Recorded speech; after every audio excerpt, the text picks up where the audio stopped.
Hello friend, कैसे हैं आप सब। आप सभी का मेरे चैनल में बहुत बहुत स्वागत है। दोस्तों, आज की इस वीडियो में हम लोग कर्म पूजा यानी कर्म पर्व के बारे में जानेंगे। तो आइए सुनते हैं कर्मा पूजा क्यों मनाया जाता है, उसकी कथा।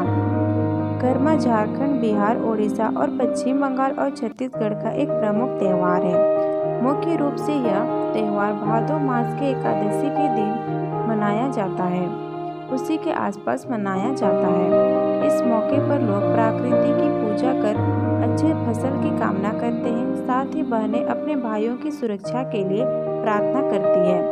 कर्मा पर झारखंड के लोग ढोल और मादर की थाप पर झूमते गाते हैं।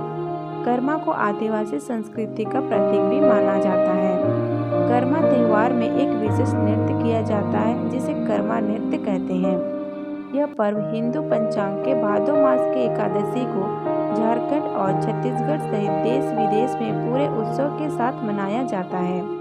इस अवसर पर श्रद्धालु उपवास के पश्चात कर्म वृक्ष का या उसके शाखा का घर के आंगन में रोपित करते हैं और दूसरे दिन कुछ कुल देवी देवता को अन्न देकर ही उसका उपभोग करते हैं। कर्मा नृत्य को नई फसल आने की खुशी में लोग नाच गाना करके मनाते हैं।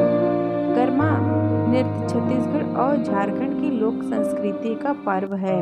संस्कृति और छत्तीसगढ़ और झारखंड के आदिवासी और गैर आदिवासी सभी इसे लोक मानकीय नृत्य मानते हैं। कर्मा पूजा नृत्य सतपुड़ा और विंध्य के पर्वत श्रेणियों के बीच सुदूर गांवों में विशेष प्रचलित है।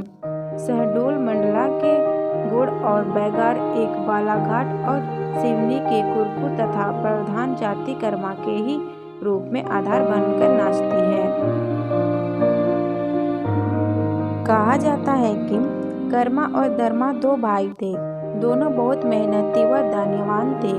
कुछ दिनों बाद कर्मा का विवाह हो गया। उसकी पत्नी अधर्मी और दूसरों को परेशान करने वाले विचार की थी। यहाँ तक कि वह धरती माँ के ऊपर ही मार फंसा देती थी। इससे कर्मा को बहुत दुख हुआ। वह धरती माँ के पीड़ा से बहुत दुखी था और उसने नाराज होकर वह घर छोड़कर चला गया। उसके जाते ही सभी के भाग्य फूट गए। दुर्दिन आ गए। वहाँ के लोग खुशी रहने के बजाय दुखी रहने लगे। धर्मा से लोगों की परेशानी नहीं देखी गई और वह अपने भाई को खोजने निकल पड़ा।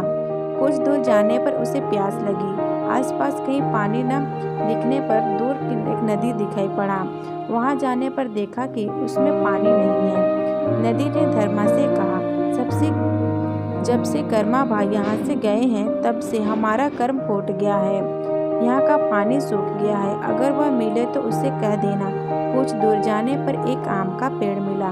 उसके सारे फल सड़े हुए थे। उसने भी धर्म से कहा कि जब से कर्मा गए हैं तब से हमारा फल ऐसे ही बर्बाद होते जा रहे हैं। अगर वह मिले तो उनसे कह दीजिएगा और उनसे उपाय कुछ पूछिएगा। धर्म वहाँ से आगे बढ़ गया और आगे जाते ही एक वृद्ध मिली। उसने कहा, जब से कर्मा यहाँ से गए हैं उसके सर के बोझ तब तक नहीं उतरते जब तक कि 3-4 लोग मिलकर न उतारे। सो यह कर्मा को बता देना। धर्म वहाँ से भी आगे बढ़ गया।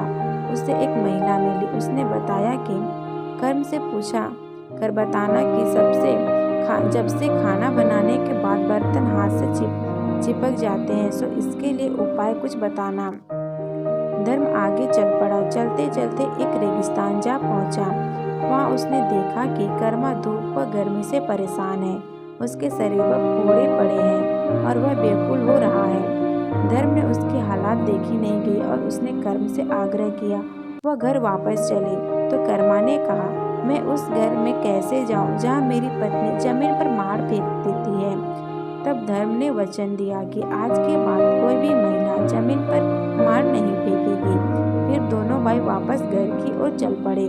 उसे सबसे पहले एक महिला मिली। उसे कर्मा ने कहा, तुमने किसी भूखे को खाना नहीं खिलाया था, इसलिए तुम्हारे साथ ऐसा हुआ। आगे कभी भी ऐसा मत करना। अंत में नदी मिला तो कर्मा ने कहा कि तुमने किसी प्यासे को साफ पानी नहीं पिलाया, इसलिए तुम्हारे साथ ऐसा हुआ। आगे से तुम व्यक्ति को साफ पानी पिलाना।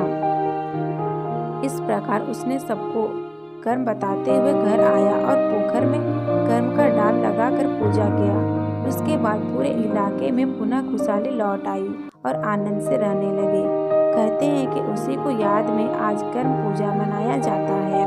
तो दोस्तों, आप लोगों को कैसा लगा कर्म कथा हमें कमेंट करके ज़रूर बताएं। साथ ही वीडियो पसंद आया या कथा पसंद आया तो वीडियो को लाइक कीजिए और अपने दोस्तों या फ्रेंड के साथ में शेयर जरूर करें ताकि और हमारे चैनल को सब्सक्राइब करने के साथ साथ बेल आइकन को प्रेस जरूर करें ताकि नोटिफिकेशन सबसे पहले आप तक पहुंच सके।